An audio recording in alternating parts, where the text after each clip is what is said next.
Hello बच्चों, कैसे हैं आप लोग। आशा है कि आप सभी घरों में स्वस्थ होंगे। आज की वीडियो में मैं लेकर आया हूं आपकी कोर्स बुक का लेसन नंबर 9। लेसन का नाम है द ट्रिब्यूट फर्स्ट। ट्रिब्यूट का मतलब होता है श्रद्धांजलि या आदरांजलि। इसके 2 लेसन हैं। पहला वाला 9th लेसन है और 10th लेसन में इसका दूसरा पार्ट दिया गया है। यानी कहानी इतनी बड़ी है कि इसको 2 लेसन से मिलाकर बनाया गया है। ये कहानी बहुत अच्छी है, लेसन बहुत अच्छा है, इंस्पिरेशनल लेसन है। कहानी में संयुक्त परिवार का विघटन बताया गया है। ये हमारे भारत देश की परंपरा है। अभी भी बहुत सारे परिवार संयुक्त परिवार के रूप में रहते हैं और इन संयुक्त परिवारों में बड़े बूढ़ों के प्रति प्रेम और आदर सब कुछ सिखाया जाता है। बच्चों को अच्छी शिक्षा दी जाती है। लेकिन आज के दौर में इन संयुक्त परिवारों की परंपरा धीरे धीरे घटती जा रही है। परिवार एकल फैमिली या सिंगल फैमिली पसंद करने लगे हैं, जबकि जॉइंट फैमिली अच्छी फैमिली कहलाती है। तो इन लेसन के माध्यम से 9th और 10th 2 लेसन हैं ये, ट्रिब्यूट फर्स्ट और ट्रिब्यूट सेकंड। इसमें जॉइंट फैमिली का विघटन बताया गया है, उनका बंटवारा बताया गया है। ओके बच्चों, चलिए तो पेन कॉपी लेकर रखें। हार्ड वर्ड्स जो भी आते हैं उनको हम बोलते जाएंगे मीनिंग्स, तो वो कॉपी पे लिखते जाएंगे आप लोग। और ध्यान से देखिएगा, अपनी बुक खोल के रखिए, कॉपी खोल के रखिए। बुक ना भी खोलें तो वीडियो में समझ में आ रहा है, क्लियरिटी है बिल्कुल। चलिए तो शुरू करते हैं अपन लेसन। एक चीज़ और बताना चाहते हैं, लेसन बड़ा है इसलिए इसको 2 पार्ट में मैंने तैयार किया है। तो वीडियो को लास्ट तक देखिएगा और लास्ट के बाद फिर इसकी लिंक दी जाएगी अगले पार्ट के लिए, तो अगला पार्ट उसमें दिख जाएगा। ठीक है बच्चों, चलिए let us start. As I reached my desk in the office. Reach पहुंचना, ठीक है, पास्ट टेंस में दिया गया है। As I reached my desk in the office. Writer इसका जो है दास बेनुहर, वो कह रहा है कि जैसे ही हम ऑफिस में अपनी टेबल पर पहुँचे, एज आई रीच्ड जैसे ही पहुँचे, my desk in the office office में अपनी टेबल पर पहुँचा। My eyes stopped over a letter. मेरी निगाहें टेबल पर पड़े हुए एक पत्र पर पड़ी। It contained that familiar petite handwriting of my elder brother. Petite मतलब छोटे छोटे, फैमिलियर मतलब परिचित। हैंड राइटिंग जानते ही हैं आप, लिखावट जिसको अपन कहते हैं। तो इस पत्र के ऊपर जो भाषा लिखी हुई थी वो जानी पहचानी छोटी छोटी राइटिंग थी जो हमारे बड़े भाई की थी। It contained that familiar petite handwriting of my elder brother. After a very long time he had written to me. लंबे अरसे के बाद, बहुत लंबे समय के बाद हमारे बड़े भैया ने हमें पत्र लिखा है। I shrank within for not writing letters home.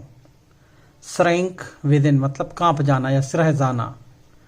मैं कांप गया कि मैंने इतने दिनों से घर का हालचाल नहीं जाना, घर पर चिट्ठी नहीं लिखी, घर पर पत्र नहीं लिखा। ऑल दीज डेज, इतने दिनों तक। ये पहले नंबर का जो क्वेश्चन है उसका आंसर है। ओके बच्चों, कि राइटर क्यों कांप गया। तो राइटर क्यों कांप गया, क्योंकि उसने बहुत दिनों तक अपने घर को पत्र नहीं लिखा था। तो I shrink within for not writing letters home all these days. मैंने इतने दिनों तक अपने घर पर पत्र नहीं लिखा था। इस अवबोध के कारण मैं शहर गया, कांप गया। इन माई स्टूडेंट डेज, बात उन दिनों की है जब मैं स्टूडेंट था, विद्यार्थी था। It was almost a routine affair, और यह हमारी दिनचर्या में शामिल था, रोज की दिनचर्या थी। I used to go home to that distinct village on a rickety bus. कि मैं उस सुदूर गांव में, दूर स्थित गांव में खटारा बस से रोज स्कूल जाया करता था। रिकेटी मतलब खटारा बस, समझ गए होगे। खटारा बस यानी जिसके पहुंचने की आशा या विश्वास ना हो, जिसका नग नग बजता हो। तो ऐसी बस से मैं रोज स्कूल जाया करता था। जैसे आप लोग बस से स्कूल आते हैं ना, बन्ना, खैजरा आदि से, So I used to go home to that distinct place on a rickety bus. मैं खटारा बस से स्कूल आया करता था, carrying nothing for the strain of a journey. यात्रा के तनाव की बिना परवाह किए, जर्नी की बिल्कुल भी परवाह ना करते हुए उस खटारा बस से रोज़ आया करता था. My home, my village, they used to pull me away from the moribund city life. मेरा गांव, मेरा घर, ये सब चीज़ें मुझे शहरी जीवन से दूर खींच लाया करती थीं. मैरीबंड, चकाचौंध भरा जीवन, उससे मुझे गांव खींच लाया करता था. नाउ थिंग्स हैव चेंज्ड, लेकिन अब सब कुछ बदल गया है. आई टू हैव चेंज्ड, मैं भी बदल गया हूँ. A great deal at that, बहुत मात्रा में. A lot of cobwebs had settled around me, मेरे चारों ओर माया जालों के जाल बन गए हैं. मकड़ी के जैसे मेरे चारों ओर जाल बन गए हैं. I am swept by that invisible tide of time, और मैं समय के ज्वार भाटे में बह गया हूँ. एंड बिजनेस, और व्यापार में भी उलझ गया हूँ. I was studying at Bhubaneswar, जब मैं भुवनेश्वर में पढ़ रहा था. Where I got my job, और वहीं पर मेरी नौकरी भी लग गई. नाउ फॉर दीज 2 years, इन 2 वर्षों में, I have thought of home not even once, मैंने घर के बारे में विचार तक नहीं किया. Many a time my mother has written letters complaining about my negligence in writing to her.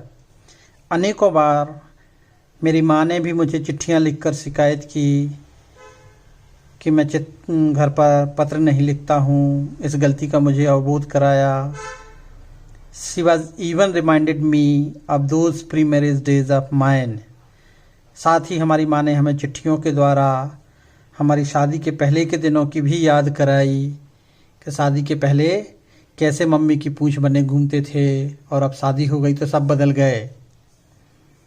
Yet I have never been able to break those standards of compulsancy which have coiled around me. तो भी मैं अपने चारों ओर लिपटे हुए इन मकड़ी के जालों को न तोड़ सका. I have kept quiet to prove that I am busy, और मैंने अपनी माँ को हमेशा यह जताने की कोशिश की, यह बताने की कोशिश की कि मैं बहुत व्यस्त रहता हूँ. एंड प्री ऑक्यूपाइड, और मुझे समय नहीं मिलता है. ये मैंने पत्र के माध्यम से उन्हें बताने की कोशिश की कि मुझे समय नहीं मिलता है, मैं व्यस्त रहता हूँ, इसलिए पत्र नहीं लिख पाता हूँ. नाउ शी डजंट कंप्लेन, तब से हमारी माँ ने हमसे शिकायत करना बंद कर दिया. Probably she understands my position, शायद अब वो समझ गई कि हाँ, हमारा बेटा व्यस्त रहता है, इसलिए वो चिट्ठी नहीं लिख पाता है. Usually my elder brother doesn't write to me, सामान्यतः मेरे बड़े भाई कभी पत्र नहीं लिखते थे. She doesn't need anything from me, उन्होंने मेरी ओर से कभी कोई आशा नहीं रखी, कोई आवश्यकता नहीं मांगी. He has never sought a token from me in lieu of his concern for me as an elder brother. बड़े भाई होने के नाते उन्होंने मेरी जो चिंता पाली, मेरी जो परवरिश की, उसके बदले में कभी मुझसे कोई सेवा की चाहत नहीं की, मुझसे कभी कोई आशा नहीं की. In those days when I was a student, बात उन दिनों की जब मैं विद्यार्थी था. The only thing that he inquired about was my well being. जब कभी भी हमारे बड़े भैया हमसे पूछते तो केवल इतना ही पूछते, केवल यही पूछते कि और बेटा कैसे हो और बाबली कैसे हो, ठीक हो, बस केवल इतनी ही बात करते। During my stay at home, और जब मैं घर पर रुकता, शहर पढ़ने लगा था, उसके बाद जब मैं घर आता और घर पर रुकता तो he would catch fish for me from the pond behind our house. तो हमारे बड़े बड़े भैया घर के पिछवाड़े में बने हुए तालाब से मेरे लिए मछलियाँ पकड़ कर लाते। And would ask his wife to prepare a good dish for I loved fish. और हमारी भाभी से यानी अपनी पत्नी से कहते कि इसकी अच्छी सब्ज़ी बनाना, क्योंकि मुझे मछली पसंद थी। ये लेसन जो है, जैसा कि अभी देखा अपन ने, भुवनेश्वर वेस्ट बंगाल का है। वहाँ का मुख्य भोजन ही है मछली चावल, ठीक है। तो इसलिए लेसन में ये लिखा गया है। तो जब भी मैं गांव पर रुकता तो हमारे बड़े भैया पीछे के तालाब से मछलियाँ पकड़ कर लाते और हमारी भाभी से कहते कि बढ़िया अच्छी सी सब्ज़ी बनाना बाबली के लिए, ठीक है। When the catch was scanty, scanty माने कम पड़ना, जब मछलियाँ कम पड़ जाती तो the dish would be prepared exclusively for me, exclusively खासकर, तो सब्जी केवल हमारे लिए ही बनाई जाती। He would say to his wife, हमारे बड़े भैया भाभी से कहा करते, अपनी पत्नी से कहते, you must make the dish as delicious as possible. Dish मतलब सब्जी या तरकारी, डिलीशियस मतलब शानदार, ठीक है। तो वो कहते कि तुम जितनी अच्छी से अच्छी सब्ज़ी बना सकती उतनी अच्छी से अच्छी सब्ज़ी बनाना। Using mustard paste for Babuli, writer का नाम आया यहाँ पर अब पहली बार, तो राइटर का नाम है बाबुली, घर का नाम है ये, वैसे उसका नाम है दाश बेनुहर। तो बड़े भाई कहते भाभी से हमारी कि जितनी अच्छी से अच्छी सब्ज़ी बना सकती उतनी अच्छी से अच्छी बनाना। Using mustard paste for Babuli, और सरसों के तेल में बनाना, इसको सरसों के तेल में छौंका लगा के सब्ज़ी को बनाना। Even now he is the same man with the same tone of love and compassion. अभी भी हमारे बड़े भैया बिल्कुल वैसे ही, वही आवाज़, वही स्नेह, वही प्रेम, सब कुछ बिल्कुल वैसा ही। नथिंग हैज चेंज्ड हिम, किसी भी चीज़ ने उनको नहीं बदला। हिज 7 चिल्ड्रन, उनके साथ साथ चुन्नू मुन्नू, 7 बच्चे, father mother, mummy papa, cattle पशु, कैटल मतलब पशु, फील्ड्स खेत, हाउस होल्ड रिस्पॉन्सिबिलिटीज़, घर की सारी जवाबदारियाँ, इन सब के बावजूद भी हमारे बड़े भैया बिल्कुल नहीं बदले। ही is the same my elder brother, अभी भी हमारे बड़े भैया बिल्कुल जैसे हमारे बचपन में थे वही स्वभाव उनका अभी भी ज्यों का त्यों। I handled the letter carefully, मैंने पत्र को सावधानी पूर्वक उठाया, खोला। He had asked me to come home, पत्र में मुझे बुलावा आया था, मुझे घर बुलाया गया था। Some feud had cropped up, feud मतलब झगड़ा, लड़ाई, क्रॉप्ड मतलब उत्पन्न होना। पत्र के द्वारा मुझे घर बुलाया गया था क्योंकि घर परिवार में कुछ झगड़ा हो गया था। The 2 sister in law had quarrelled, हमारी दोनों बड़ी भाभियाँ आपस में झगड़ गई थीं। सिस्टर इन लॉ मतलब भाभी, दोनों बड़ी भाभियाँ झगड़ गई थीं। अबर पैडी फील्ड्स, पैडी मतलब धान, हमारे धान के खेत। द कॉटेज, कॉटेज मतलब झोपड़ी। And all the movable and immovables, और हमारी सारी चल और अचल संपत्ति। Were to be divided into 3 parts, ये सब 3 भागों में बटना थी। एमंगस्ट अस, हम तीनों भाइयों में। माई प्रेजेंस वाज इंडिस्पेंसेबल, इसलिए हमारी उपस्थिति ज़रूरी थी। इंडिस्पेंसेबल अनिवार्य थी। नेक्स्ट पेज बच्चों। It was my second brother who was so particular and adamant about the division, ये बंटवारा जो था खास करके हमारे मझले भाई, दूसरे नंबर के जो भाई के कारण हो रहा था, जो बंटवारे के लिए अड़ गए थे। He wanted it at any cost, और किसी भी हालत में अब वह बंटवारा करवाना चाहते थे। I finished reading the letter, मैंने पत्र पढ़ना ख़त्म किया। A cold sweat drenched me, sweat मतलब पसीना, ड्रेंच मतलब भिगोना, ठंडे पसीने में से मैं भीग गया था। आई फेल्ट हेल्पलेस ऑर्फेंड, मैंने अपने आप को असहाय पाया, अनाथ पाया, ऑर्फेंड अनाथ पाया।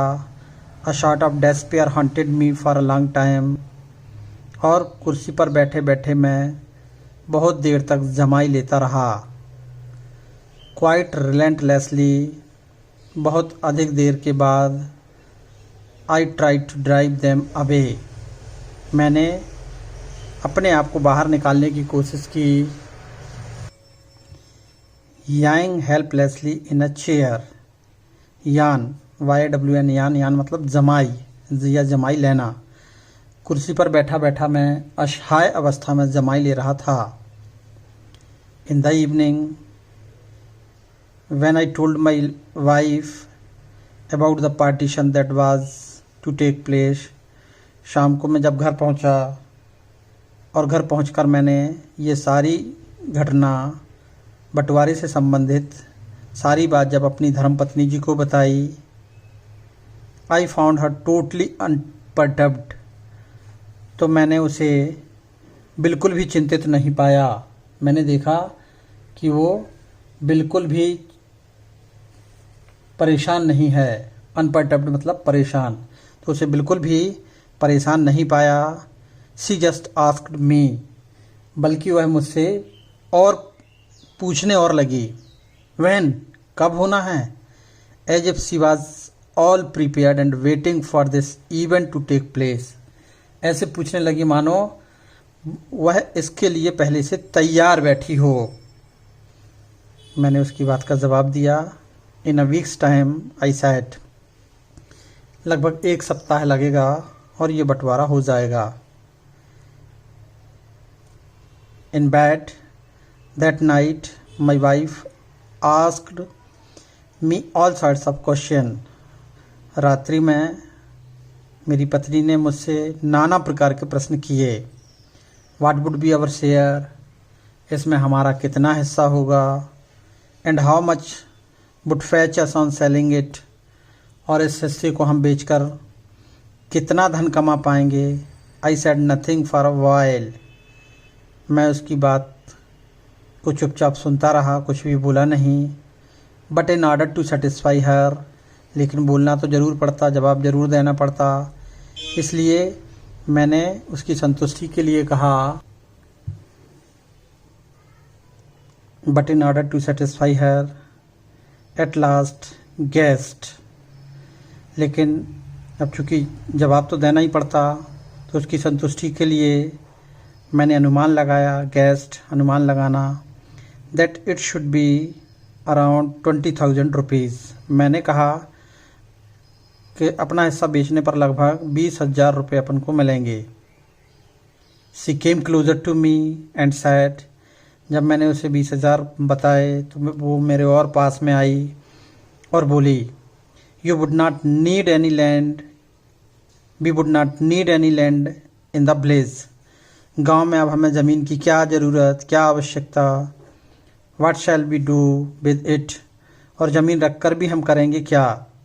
लेट अस शैल इट, ठीक है हम इसको बेच देंगे। एंड टेक द मनी, और जितने में बिकेगी वो पैसा अपन ले आएंगे। Remember when you shall it hand over to me the entire 20,000।